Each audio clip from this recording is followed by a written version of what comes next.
하나님 말씀은 신명기 5장 1절부터 21절까지 교독합니다. 자, 오늘은 십계명에 대한 말씀을 살펴봅니다. 출애굽기에도 나오고 신명기에도 나오는데 이 십계명에 대해서 그 차이점도 좀 살펴보면서 십계명을 다시 한번 우리가 되짚어보는 그런 시간이 되면 좋겠습니다. 자, 1번 문제 같이 읽어봅니다. 시작.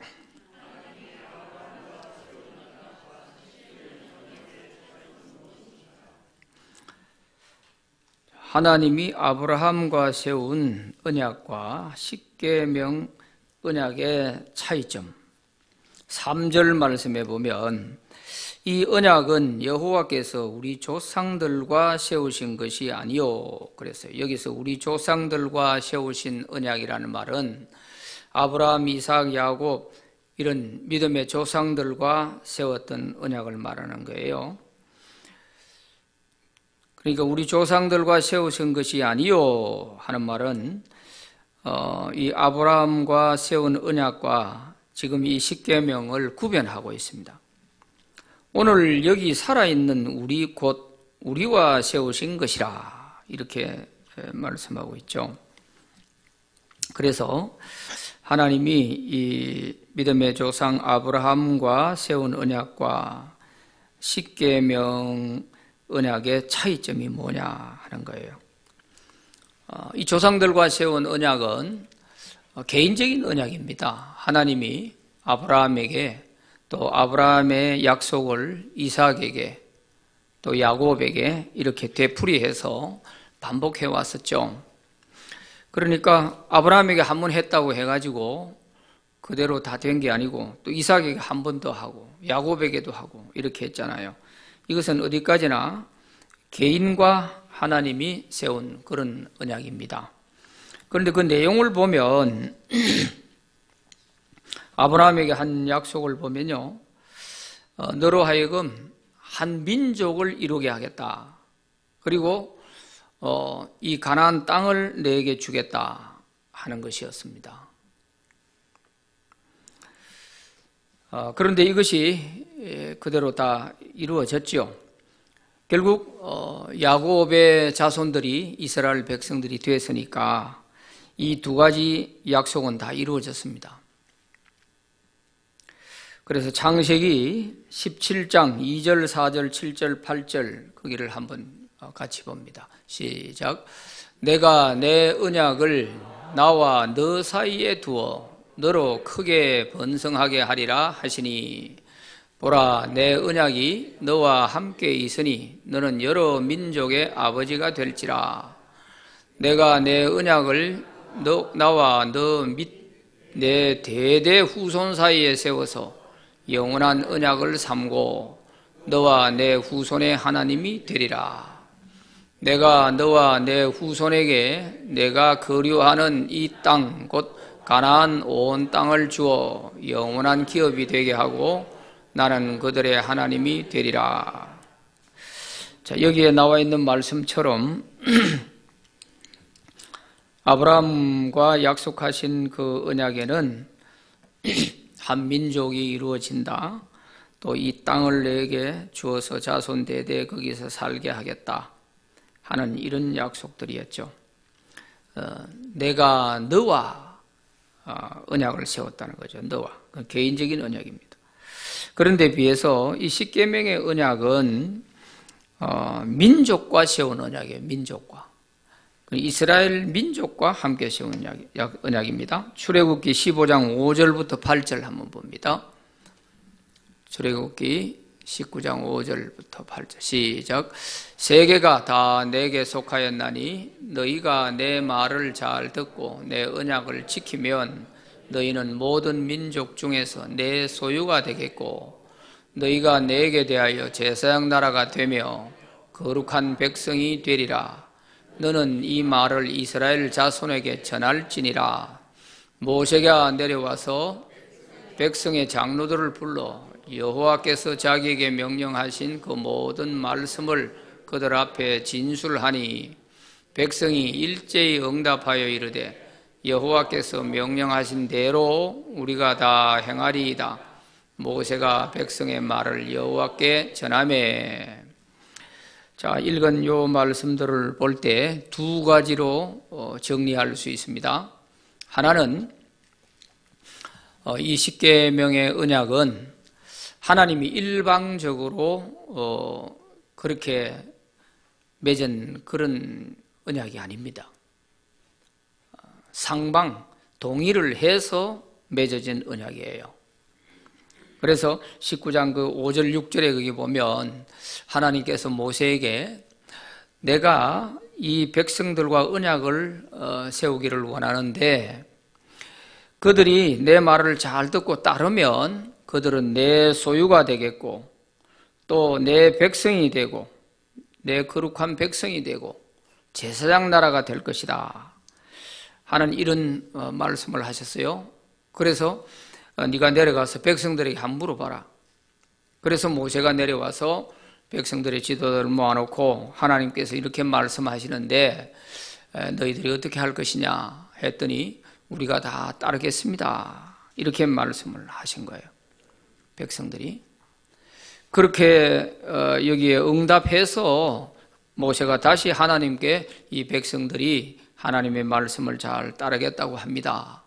이래서 하나님께서 불 가운데 임재하셔가지고 이 십계명을 새겨 주신 거예요. 그러니까 이런 일방적인 그런 계약이 아니고 상방 간에 이걸 상무 계약이라고 그래요.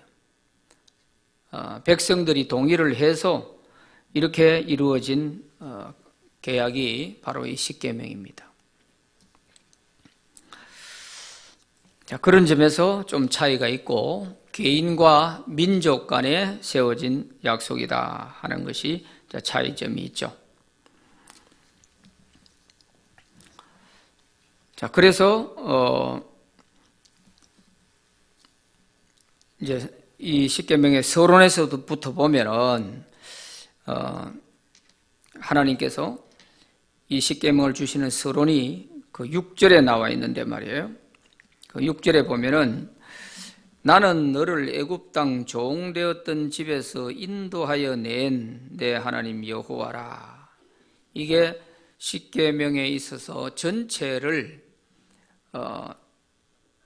관할하는 그런 서론이 됩니다. 하나님이 왜 이스라엘 백성들과 이런 계약을 맺기를 원하느냐? 내가 너희들을 애굽에서 구원해낸 하나님이기 때문에 그렇다 하는 거예요. 이것을 받아들일 수 있느냐 없느냐 요거에 따라서 이 십계명을 지킬 것이냐 말 것이냐 하는 자세가 결정이 되는 겁니다. 이스라엘 백성들은 이걸 부인할 수가 없잖아요. 자기들이 애굽에서 노예 생활을 하다가 하나님이 해방시켜 데려 나왔다는 이것은 부인할래야 부인할 수가 없는 것이죠. 그래서 이스라엘 백성들도 하나님의 말씀에 응답하고 우리가 하나님의 말씀을 잘 듣고 따르겠습니다. 이렇게 이제 응답한 거죠. 그래서 하나님이 이 십계명을 돌에 새겨서 내려주신 것입니다. 오늘 우리에게 있어서 이 십계명은 그러면은 어떤 의미가 있느냐? 구약 시대에 그건 이스라엘 백성들과의 문제고 오늘 우리가 무슨 여기에 상관이 있느냐 이렇게 볼 수도 있을 텐데 그렇지 않습니다. 왜냐하면 이스라엘 백성들이 믿던 그 하나님과 오늘 우리가 예수 그리스도를 통해서 믿는 그 하나님과 동일한 하나님이기 때문에 그렇습니다. 그래서 같은 하나님이시기 때문에 오늘 우리에게도 이 십계명에 해당되는 것은 오늘 우리도 주님께서 내가 예수 그리스도를 통해서 너희들을 죄에서 구원하여 낸 여호와다. 하나님은 그렇게 말씀하시겠죠. 우리가 그리스도 안에서 구원을 받은 사람이라면 하나님의 말씀에 대해서 따르고 순종해야 하는 그런 의무가 있는 것입니다. 내가 구원받지 않았다면 상관이 없어요. 구원받지 않은 예수 안 믿는 사람들하고 이 십계명하고는 아무 상관이 없습니다. 그렇지만 구원받은 사람이라면 이 십계명은 우리가 반드시 지켜야 할 그런 계명이 되는 것입니다. 그리고 이 십계명은 우리로 하여금 구원받기 위해서 주신 십계명이 아닙니다. 결코. 이 언약을 할 때도 하나님께서 이 십계명을 잘 지키면 너희들을 다 천국 들어가게 해주겠다, 그런 말씀이 아니에요. 이 십계명은 무엇이 잘못됐고 무엇이 올바르고 하는 것을 바로 판단할 수 있도록 기준이 되게 하는 하나의 법이죠. 믿는 사람으로서 이 십계명은 죄가 무엇이고 의가 무엇인지 하는 것을 바로 판단할 수 있도록 하나님께서 이 계명을 주신 것이지, 이걸 지킴으로써 너희가 다 천국 들어가게 해주겠다, 그런 약속이 아니라니까요. 오늘 우리가 예수 믿고 구원받아서 믿는 사람이 하나님 말씀을 지키는 것도 마찬가지입니다. 우리가 하나님 말씀에 순종하려고 애쓰는 것은 천국 들어가기 위해서가 아니고 구원받은 사람으로서 당연히 하늘나라 시민으로서 지켜가야 할 법이고 생활의 규범이다, 이렇게 이해를 해야 됩니다. 이걸 지켜가지고 천국 가려고 노력하면 평생 지켜도 우리가 천국 못 갑니다. 부족해서 안 돼요. 그래서 이 하나님 말씀, 계명을 지키는 것, 이것을 우리가 이해를 잘못하면 그건 다 구약시대 율법이고 다 소용없다, 복음이면 되고 예수만 믿으면 된다, 이렇게만 자꾸 생각하는데 그건 큰 잘못이에요. 그래서 이 구약과 신약을 통틀어서 우리가 요약을 한다면 구원은 믿음으로 받되 복은 행함으로 받는다. 복은 하나님의 말씀을 지킴으로 복을 받습니다. 이게 성경 신구약 전체의 하나의 공식입니다. 공식. 구원은 믿음으로 받고 복은 행함으로 받는다. 그러니까 우리가 하나님 말씀을 얼마나 지키느냐에 따라서는 복과 또 하늘의 상급과 연관이 있는 것이지 천국 들어가는 구원의 자격과는 상관이 없습니다. 그 점을 분명히 해야 우리 신앙생활에 착각을 일으키지 않습니다. 어떤 사람은 죽기 살기로 이 말씀을 지켜서 천국 가려고 하는 그런 사람들이 많죠. 그게 바로 구약시대의 사람들이고 또 신약시대에 예수님이 오셨는데도 예수님을 무시하고 자기들은 하나님 말씀을 지켜서 천국 가려고 그렇게 했던 사람이 바로 서기관, 바리새인들이잖아요.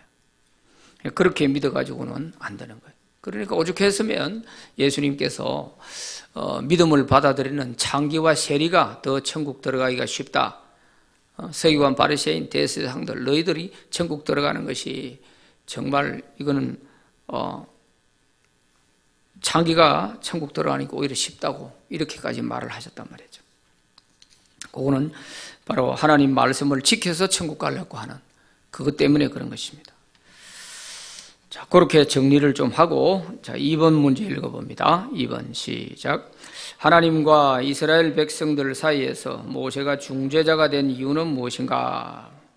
자, 5절 말씀에 보면 그때에 그랬어요. 십계명을 받을 그때에 너희가 불을 두려워하여 산에 오르지 못하므로 내가 여호와와 너희 중간에 서서 여호와의 말씀을 너희에게 전하였노라 그랬어요. 이스라엘 백성들과 하나님 사이에 그 중간에 서서 중재 역할을 한 거예요. 모세가. 왜 이렇게 됐느냐? 여기에서는 간단하게 너희가 불을 두려워하여 산에 오르지 못함으로 내가 하나님과 너희 사이에 중재자가 역할을 했다, 이렇게 되어 있는데 출애굽기 20장 18절 19절 한번 읽어봅니다. 시작. 뭇백성이 우레와 번개와 나팔 소리와 산의 연기를 본지라 그들이 볼 때에 떨며 멀리 서서 모세에게 이르되 당신이 우리에게 말씀하소서 우리가 들으리이다. 하나님이 우리에게 말씀하시지 말게 하소서 우리가 죽을까 하나이다. 모세가 십계명을 받으러 올라가려 할 때 그 시내산에 구름과 번개가 치고 막 이렇게 내성이 울려 퍼지니까 백성들이 밑에서 보니까 너무 두려운 거예요. 그래서 멀리서 떨어져 있지만 모세에게 소리를 지르면서 우리가 너무 두려워서 죽을 지경이다. 그러니까 당신이 하나님께 말씀드려서 십계명을 받아오고 당신을 통해서 하나님이 말씀하시면 우리가 다 하나님의 말씀인 줄 알고 다 그대로 수용하겠다. 이렇게 요청을 한 거예요. 요청을. 중재자가 좀 되어달라고 요청을 한 거죠. 그래서 그 요청에 의해서 모세가 중재 역할을 하게 된 것입니다. 일방적으로 모세가 자기가 왕이 되려고, 자기가 지도자가 되려고 이렇게 한 것이 아니라고요. 자기들이 요청해서 이래놓고도 모세가 자기 마음에 안 들 때는 돌 들고 쳐 죽이려 하고 그랬다고. 참 이 백성들 이해를 하려고 해도 참 이해가 안 되는 부분이 너무 많아요. 자, 3번 시작. 십계명을 어떻게 구분할 수 있는가 그랬어요. 이 십계명을 구분하는 데는 몇 가지 이런 학설들도 있어요. 학자들 간에 조금씩 차이가 있습니다. 근데 1계명에서 4계명까지 하나님에 대한 계명, 5계명부터 10계명까지는 사람에 대한 계명, 이렇게 나누는 것을, 이렇게 구분해서 나누는 것을 오리겐이라고 하는 학자가 설명을 한 거예요. 오리겐, 신약에서 유명한 학자인데 이 오리겐이라고 하는 학자가 이런 주장을 한 것입니다. 그런가 하면은 그 요세푸스라고 하는 역사학자가 있는데 이 사람은 1계명에서 5계명까지를 종교적 계명, 6계명에서 10계명까지를 도덕적 계명 이렇게 구분하기도 합니다. 그런가 하면 어거스틴은 어떻게 구분했냐 하면 1에서 3계명을 하나님에 관한 계명, 4계명에서 10계명을 사회생활 계명 이렇게 구분하기도 했습니다. 이렇게 학자에 따라서 그 구분하는 방식이 조금씩 다르긴 하지만 그 내용을 감안해서 나누다가 보니까 이렇게 조금 차이점이 있을 뿐이지 사실은 보면 다 비슷한 것입니다. 이것을 종교적 계명, 도덕적 계명으로 보느냐, 또 하나님에 대한 계명으로 보느냐, 사회생활 계명으로 보느냐, 이런 것은 어떻게 보면 다 비슷한 거예요. 하나님에 대한 계명이 종교적 계명 아니겠어요?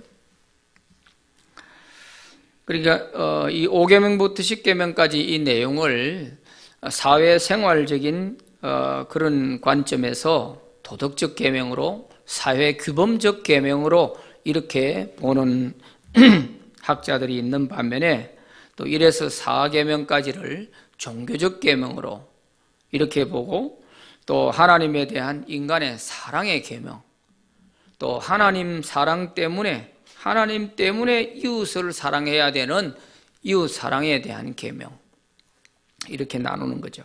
우리가 가장 익숙하게 많이 들었던 계명이 오리겐이 주장한 이 구분법이죠. 그래서 1계명에서 4계명은 우리가 하나님에 대한 사랑의 정도를 그것으로 판단한다는 거예요. 그리고 5계명에서 10계명까지는 그 하나님 때문에 우리가 구원받은 그 하나님 때문에 이웃을 이렇게 사랑하게 된다 하는 것입니다. 자, 이렇게 좀 구분을 해서 우리가 이제 살펴보면 이해가 빠를 수 있겠죠. 자, 4번 같이 읽어봅니다. 시작. 1에서 3계명에 관해서 그 의미를 간략하게 설명하라.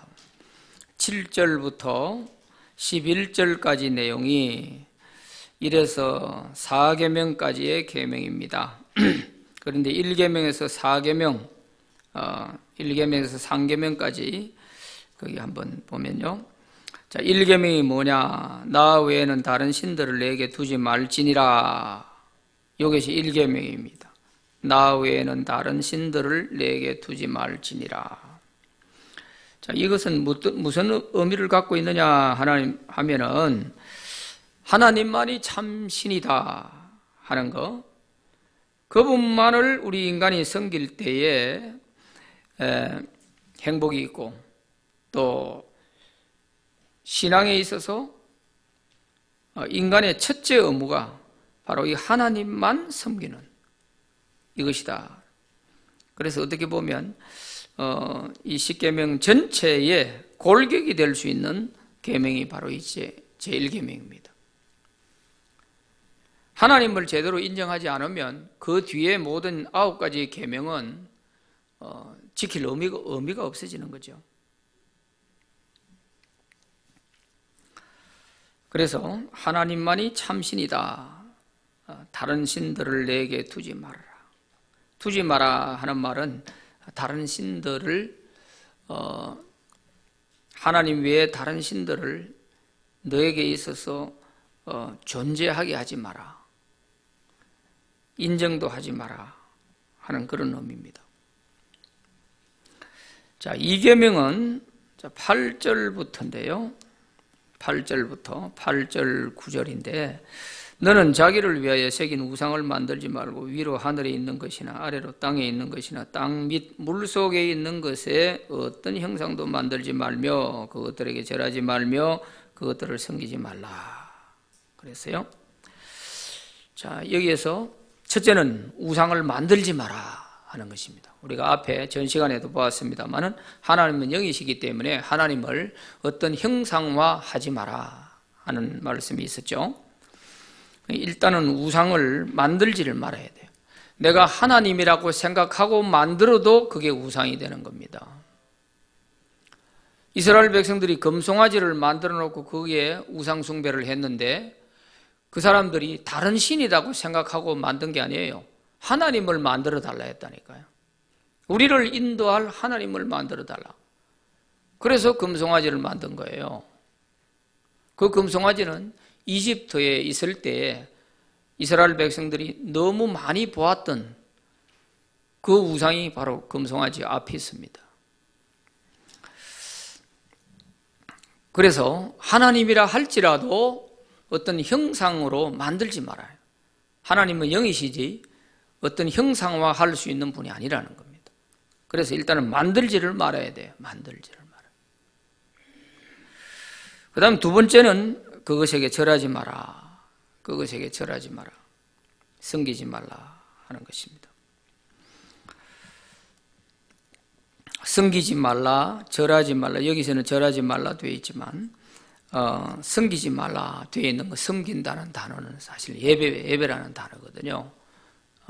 아바드라고는 예배라는 단어인데, 그러니까 그걸 하나님이라고 생각하고 만들어 놓은 형상이라 할지라도 그 앞에 절을 하고 그 앞에 예배를 하는 것은 이것은 우상 숭배가 된다 하는 것입니다.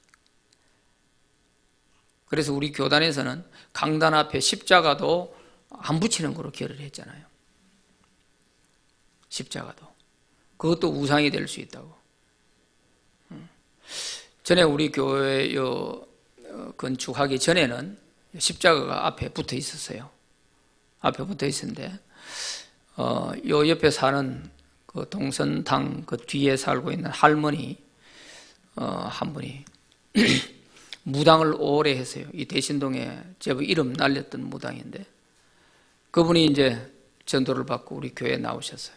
여기 가운데 앉아가 새벽 기도 오시면 이제 예배를 다 드리고 마치고 갈 때는 요 가운데 딱 서가 이 십자가를 보고 이렇게 하고 이럴까요? 그걸 제가 보는 순간, 이래서 앞에는 해서는 안 되는구나. 그런 생각이 제가 탁 들더라고요. 뭐든지 만들어 놓으면 이 사람 심리가 거기다가 대고 절을 하고 싶은가 봐요. 그래서 무엇이든지 만들지 마라. 만들지 마라. 혹시라도 여러분 집에 십자가를 뭐 벽에 붙여 놓든지 어디다 올려놓고 그 앞에다가 뭐 절을 한다든지 그 앞에서 뭘 이렇게 한다든지 이렇게 하는 것은 그건 옳은 것이 아닙니다. 그 십자가가 하나님이 아니에요. 절대 아닙니다. 그래서 그런 것들을 좀 삼가해야 되겠다. 일단 만들지 말고 거기에 절하지 마라. 그 뒤에 보면 나 내 하나님 여호와는 질투하는 하나님인즉 나를 미워하는 자의 죄를 갚되 아버지로부터 아들에게로 3, 4대까지 이르게 하거니와 나를 사랑하고 내 계명을 지키는 자에게는 1000대까지 은혜를 베푼다 그랬습니다. 그러니까 이 우상 숭배하게 되면은 3, 4대까지 그 죄가 이르게 한다. 3, 4대까지 죄를 갚는다는 거예요. 이것은 3, 4대까지 하나님께서 어떻게 죄에 대한 형벌을 내리신다 그 말이 아니라 이 당시 이스라엘 그 가정 제도를 보면은 대가족 제도란 말이죠. 한 가정 안에서 할아버지까지 이렇게 3대가 같이 사는 거예요. 또 더 길어지면 4대까지 한 집안에 사는 거예요. 이렇게 한 집안에 살다 보니까 그 가정의 가장이 우상 숭배를 하게 되면 한 집안에 사는 모든 식구들이 다 우상의 영향을 받게 된다. 그런 말씀이죠.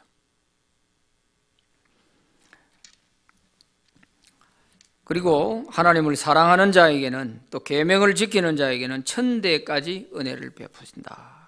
하나님이 훨씬 후하시죠.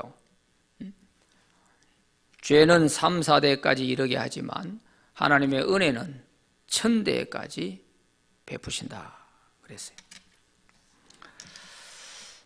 그러니까 우리가 굳이 왜 그런 일을 하겠냐 말이에요. 우상 숭배를 할 이유가 없죠. 사람들이 얼마나 우상 숭배하기 좋아하는지를 몰라요. 우상 숭배하기를 얼마나 좋아하는지 몰라요. 제가 초등학교 다닐 때 우리 동네에서 이제 그 산을 금정산을 넘으면 바로 뒤에 범어사 절이 나와요. 나무하러 다닐 때는 그 범어사 절 뒤에까지 나무하러 왔거든요.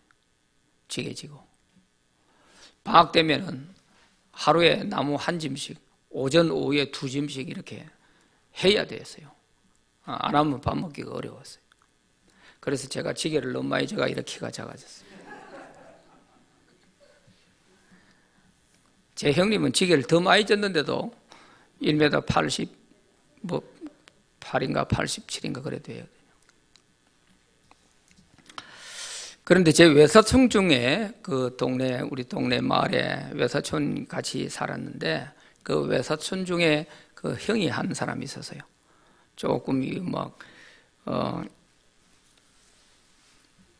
그 한창 청년 때 나는 초등학생이고 그 형은 청년인데 청년 때 좀 막 이렇게 많이 방황을 많이 했던 사람이에요.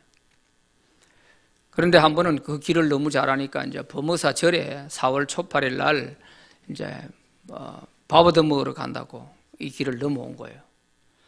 금정산을 넘어가지고 범어사 절 뒤쪽에 거리 가다 보니까 너무 목도 마르고 힘들었는데 보니까 그 바위가 아주 멋지게 생긴 바위가 하나 있어가지고 그 바위 위에 올라가가지고 자기가 이렇게 하고 있었대요. 이렇게 하고 있으니까 절에 그 초팔일 날 오는 사람들이 그 앞을 지나가면서 그래고 앉아있으니까 그 앞에 가 막 절을 하고 돈도 놓고 가더래요. 그래서 그 돈 가지고 점심 잘 먹었다고 그럽니다. 사람들의 심리라는 것이 조금만 이렇게 이상하게 보이면 그 앞에 가서 이렇게 절을 하고 싶은 그런 마음이 있는가 봐요. 그런데 인도 같은 데는 온갖 형상들을 다 만들어 놓지 않습니까? 만들어 놓고는 그걸 보면은 거기에 절을 하고 싶어지게 만들어 놨다고요. 그래서 일단 만들지 마라 하는 이 의미가 대단히 중요하다고 생각해요. 만들면 우상 숭배하기가 쉽습니다. 자, 3계명은 거의 11절 말씀에 나와 있는데요. 너는 내 하나님 여호와의 이름을 망령되이 일컫지 말라. 나 여호와는 내 이름을 망령되이 일컫는 자를 죄 없는 줄로 인정하지 아니하리라 그랬습니다. 여기에 하나님의 이름을 망령되이 일컫지 말라. 이 망령되다 하는 말이 히브리 원어에 샤웨인데요. 이 샤웨란 말은 헛되이 무익하게 거짓되게 일컫지 말라, 그런 말씀이에요. 그러니까 하나님의 이름을 아무데나 이렇게 이용하는 것은 좋지 않습니다. 농담도 하나님의 이름을 가지고 농담하는 것은 이 삼계명에 걸리는 겁니다. 삼계명. 우리가 뭐 맹세를 할 때도 하나님의 이름을 걸고 맹세하는 건 특별히 주의해야 돼요. 우리의 맹세의 대상이 하나님의 이름을 걸고 할 이유가 없어요. 그래서 뭐 하나님의 이름을 걸고 맹세할 수 있냐? 하나님의 이름을 걸고 할 이유가 없어요. 자기가 뭐 믿고 따르면 다행이고 안 따르면 그뿐이지, 뭘 그걸 가지고 하나님의 이름을 걸면서까지 그렇게 해야 될 이유가 없단 말이에요.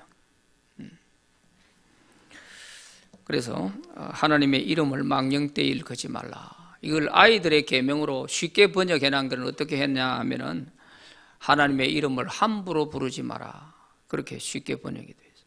함부로 부르지 마라. 하나님의 이름을 넣어야 될 때인지 안 넣어야 될 때인지 이걸 좀 잘 생각해서 해야 된다는 거예요. 그 유대인들은 하나님의 이름을 얼마나 소중히 여기는지 몰라요. 하나님의 이름, 이 삼계명이 이것 때문에 성경을 필사를 하다가도 하나님의 이름이 나오면요, 야훼라는 하나님의 이름이 나오면 쓰던 붓을 다시 씻어가지고 다시 썼다는 거예요. 하나님의 이름은. 그럴 정도로 하나님의 이름에 대해서 주의를 했어요. 그리고 하나님의 이름을 함부로 부르지 않으려고 야훼라는 이름을 안 썼습니다. 한 400년 정도 야훼라는 이름을 안 써가지고 하나님의 이름을 잊어버린 적도 있어요. 그리고 야훼 대신에 엘샤다이라든지 엘로힘이라든지 이런 다른 이름들로 다 썼다니까요. 하나님의 이름을 직접 사용을 안 하려고. 그만큼 이 상계명을 지키려고 유대인들이 애를 썼다는 흔적을 우리가 볼 수 있는 거예요. 그런데 오늘 우리는 사실 하나님을 아버지라 불러라 해서 그런지 너무 하나님의 이름을 쉽게 생각하는 경향이 없지 않아 있습니다. 이 부분들은 우리가 조금 주의해야 될 부분입니다. 왜냐하면 성경에 하나님의 이름은 곧 하나님 자신이에요. 이름을 그만큼 중요시 여기는 거예요. 내 이름을 무시하면 하나님을 무시하는 거예요. 하나님의 이름을 무시한다는 것은 하나님 존재 자체를 무시하는 거잖아요. 그만큼 중요하기 때문에 삼계명에서 하나님의 이름을 함부로 부르지 마라, 그런 말씀을 하신 것입니다.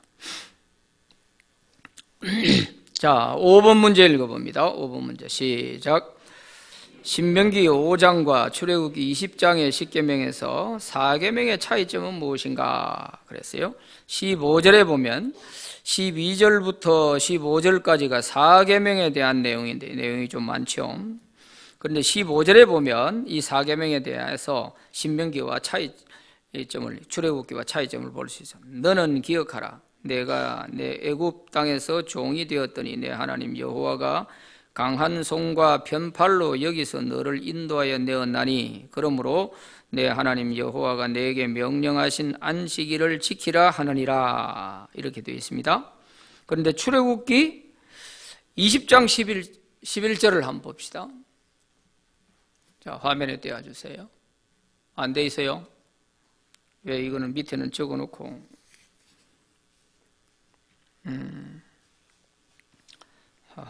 출애굽기 20장 11절 한번 찾아보세요. 출애굽기 20장 11절.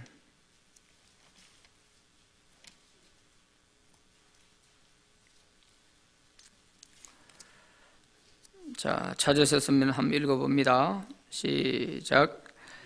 이는 여섯 동안에 나 여호와가 하늘과 땅과 바다와 그 가운데 모든 것을 만들고 일곱째 날에 쉬었음이라. 그러므로 나 여호와가 안식일을 복되게 하여 그 날을 거룩하게 하였느니라. 아멘. 자, 출애굽기 20장 11절에 나오는 4계명에 대한 근거, 안식을 왜 해야 되느냐 하는 이 안식의 근거를 어디다 두고 있고 신명기에서는 안식의 근거를 어디에 두고 있는지 이걸 한번 찾아보시란 말이죠. 출애굽기에 나와 있는 20장 11절은 창세기 2장에 나오는 말씀과 같습니다. 그런데 신명기 5장 15절에는 내용이 다르지요. 왜 안식해야 된다는 거예요? 그러므로 내 하나님 여호와가 내게 명령하여 안식일을 지키라 하느니라. 그러므로 뭐 때문에? 예?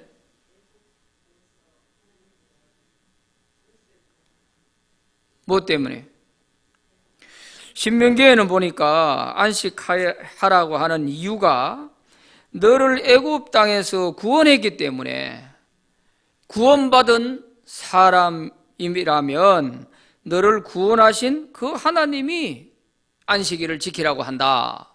그런 말씀이고, 출애굽기 20장 11절이나 창세기 2장에 나오는 그 안식일의 근거는 무엇이에요? 하나님이 여섯 동안 천지를 창조하시고 일곱째 날 쉬으셨다. 그래서 이 날을 거룩하게 하고 복되게 하셨다. 그래서 안식일을 지켜라. 이렇게 말씀하고 있죠. 그럼 뭐예요? 출애굽기의 십계명에서는 창조적 질서의 안식의 근거를 두고 있고, 신명기에서는 구원의 근거를 두고 있다. 구원의 안식의 근거를 구원에 두고 있다는 것입니다. 이 차이점을 그러면은 각각 그러면 어느 것을 선택해야 되는 그런 문제가 아니고요. 이 두 개를 잘 조화를 이루게 이렇게 연결을 시켜보면, 하나님이 여섯 동안 일하시고 일곱째 날 쉬심으로 이 날을 복되게 하신 이런 날이지만, 이 안식이 인간의 죄로 말미암아 다 잃어버렸단 말이에요. 이 안식이 다 깨져 버렸잖아요. 그런데 그 안식이 어디서 다시 회복이 돼요? 그리스도 안에서 구원을 통해서 이 안식이 회복이 됩니다. 그래서 오늘 우리가 하나님의 이 안식일을 지키는 것이 아니라 우리가 이 안식의 의미를 우리는 주일을 통해서 지키는 거죠. 주일을 통해서. 왜? 그리스도 안에서 구원받은 자가 누릴 수 있는 안식. 그것은 바로 주님이 부활하신 부활의 날에 우리가 그 안식의 의미를 얻는 것입니다. 왜냐하면 진정한 안식은 예수님이 부활하심으로 인해서 우리에게 영원한 생명을 주시는 거기에 참된 안식이 있는 것이지, 죽음이 드리워져 있는 가운데서 무슨 안식이 있단 말이에요. 안식이 있을 수가 없어요. 그래서 창세기 2장에서는 그때는 아직 범죄하기 전이기 때문에 안식이 있었죠. 하나님께서 이 날을 거룩하게 했고 이 날을 복되게 하신 날이기 때문에 이 날을 지키면 좋았어요. 그런데 이게 범죄하고 난 이후에는 이게 다 깨져 버렸어요.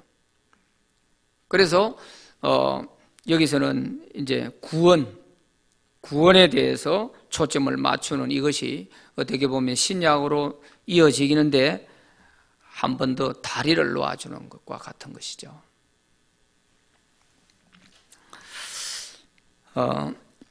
이스라엘 백성들이 애굽 땅에서 노예 생활을 하고 있는데 안식일을 지켜라, 이 나라를 복되게 했다. 그게 통합니까? 통하지 않죠. 그게 무슨 안식이 있겠어요?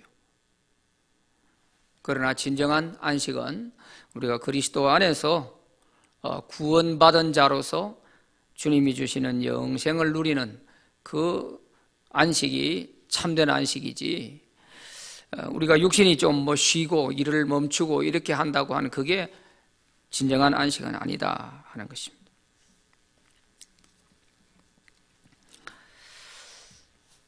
자, 6번 같이 읽어봅니다. 시작.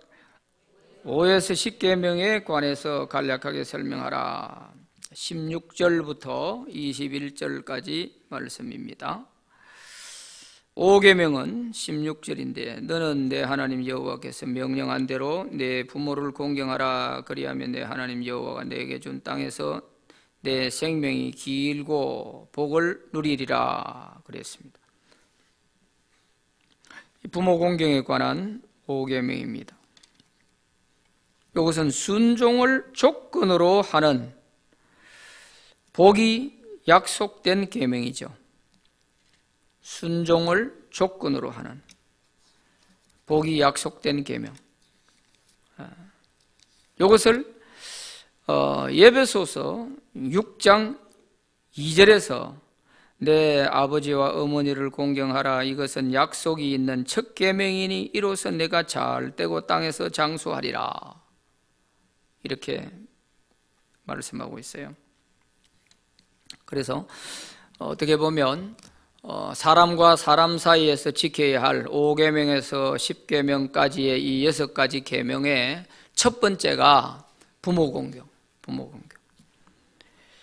우리로 하여금 존재케 하는 그 부모로부터, 이 부모 공경에서부터 사람과 사람 사이에 지켜가야 할 모든 계명의 시작이 됩니다. 이게 안 되면서 뭐 살인하지 말라, 도적질하지 말라, 이게 되겠냔 말이에요. 이게 안 되는데, 가장 기본적인 이것이 안 되는데 다른 계명이, 그것도 이웃과의 관계의 계명이 지켜지겠냔 말이에요. 불가능한 거죠. 그래서 이게 참 중요한 것입니다. 그래서 정치인들도 수신제가라는 말을 쓰잖아요. 자기 가정부터 잘 다스리고 자기 몸을 다스리고 그리고 나라를 다스려라. 수신제가 평천하라. 그런 말을 하는데 자기 하나도, 자기 가정 하나도 제대로 못 다스리면서 나라를 뭐 다스린다, 나라 일을 한다, 그 말도 안 된다, 그런 얘기죠. 자, 6계명은 17절에 나와 있습니다. 17절에서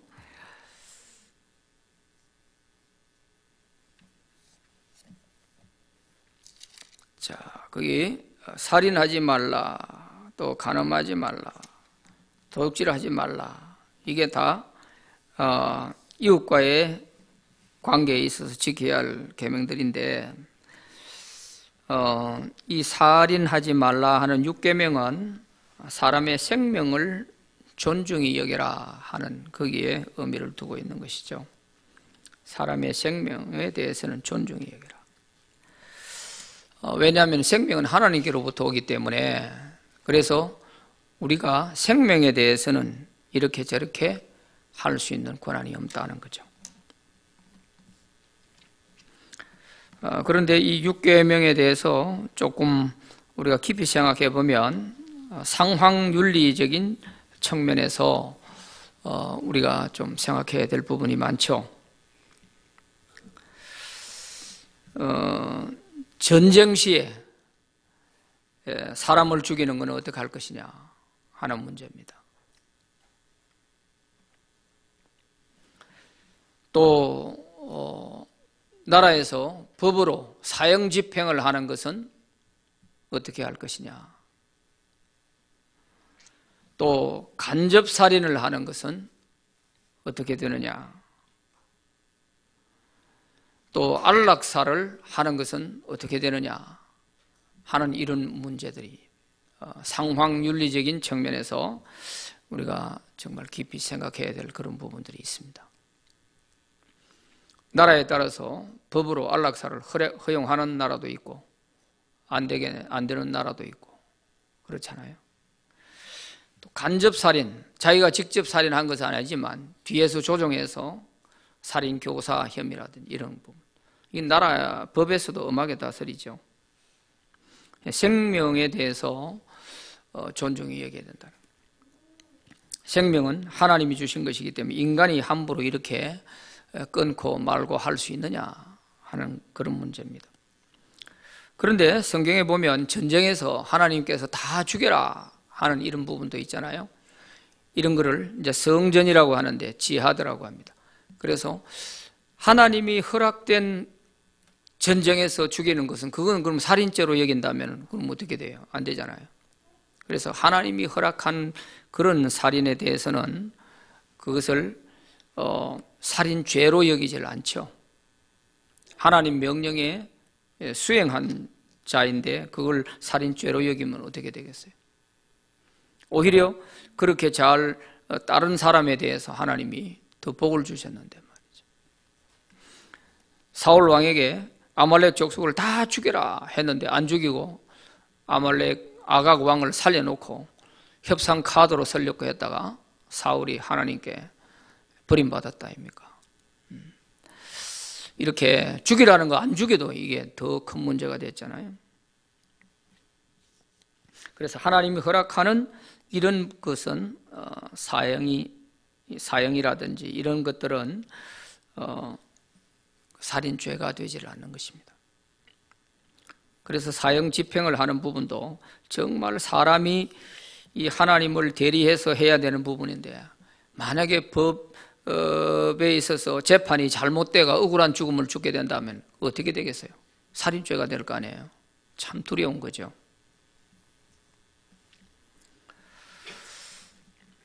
특히 요즘 같은 경우는 유전무죄라 돈 있으면 정말 죄도 다 탕감받을 만큼 이렇게 이제 돈의 힘이 커져가는 이런 때에는 정말 사람을 죽고 살고 하는 이런 문제를 재판하는 데 있어서는 참 신중해야 돼요.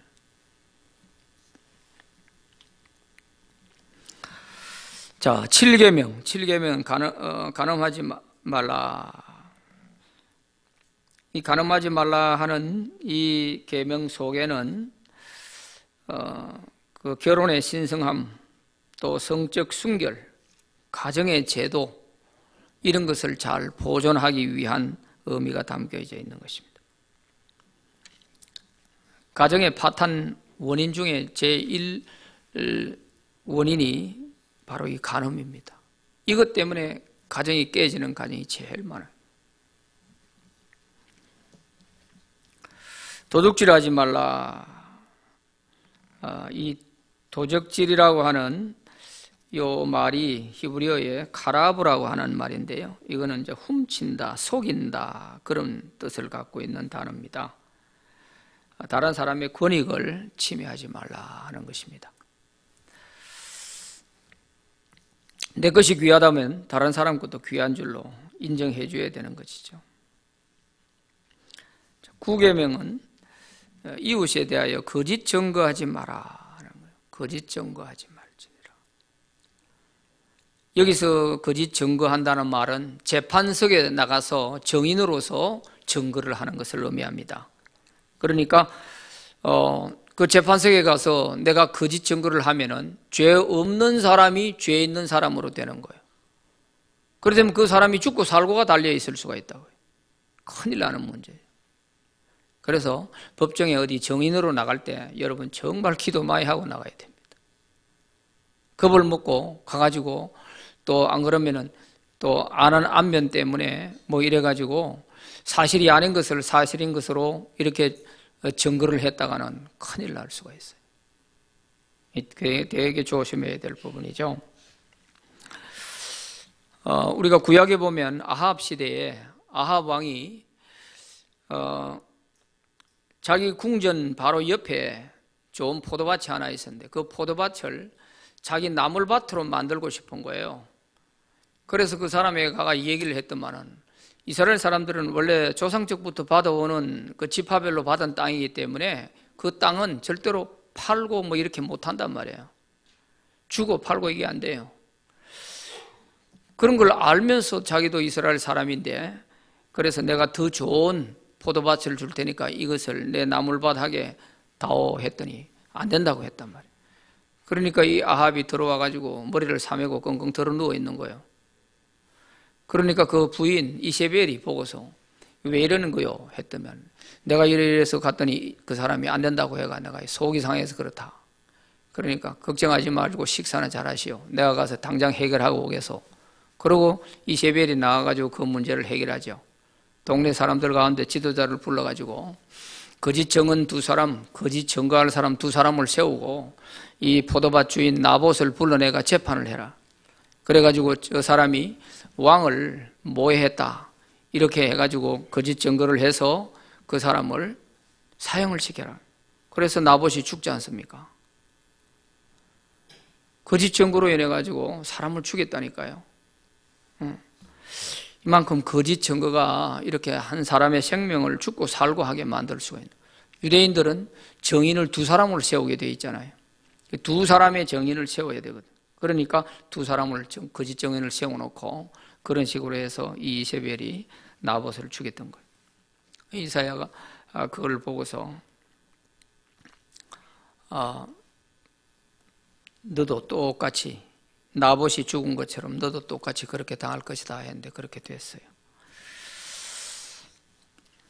자, 마지막 계명이 뭐냐면은 내 이웃의 소유를 탐내지 마라 하는 것입니다.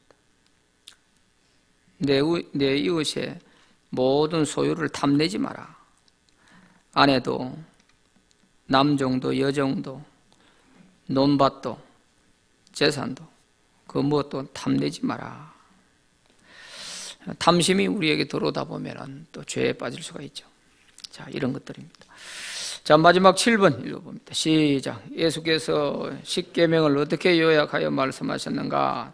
마태복음 22장 37절에서 40절 같이 읽어봅니다. 시작.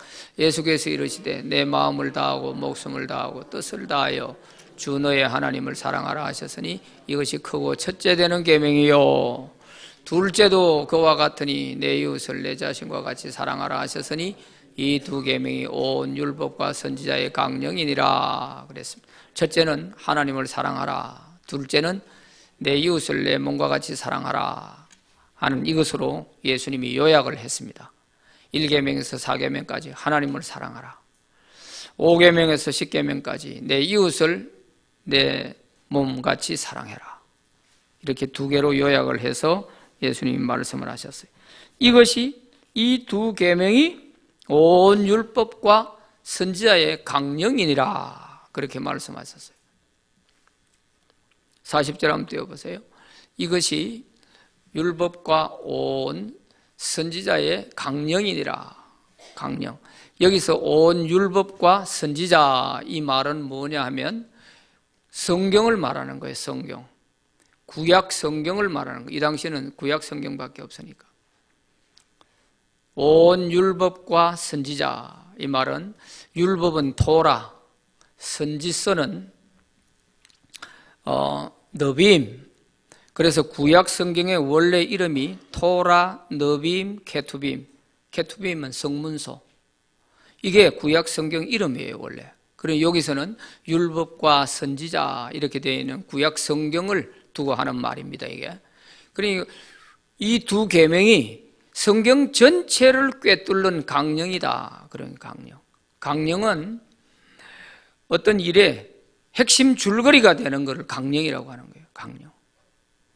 그러니까 성경의 모든 핵심의 줄거리가 바로 이 두 가지 계명이다. 하나님을 사랑하고 이웃을 사랑해라 하는 이것이다 하는 것을 십계명을 가지고 예수님이 딱 일목요연하게 요약을 해서 이렇게 가르쳐 주신 거예요. 바로 이러한 그거에 따라서 오리겐도 1계명에서 4계명까지 하나님에 대한 사랑, 또 5계명에서 10계명까지를 이웃에 대한 사랑으로 이렇게 말씀한 거죠. 자, 이래서 우리가 이 10계명을 우리 믿는 사람은 구약 시대에 뭐 하나의 산물일 뿐이다 이렇게 여기지 말고 이 말씀을 잘 지킴으로 인해서 우리 삶에 복이 되기를 바랍니다. 기도합시다. 하나님 아버지 감사합니다.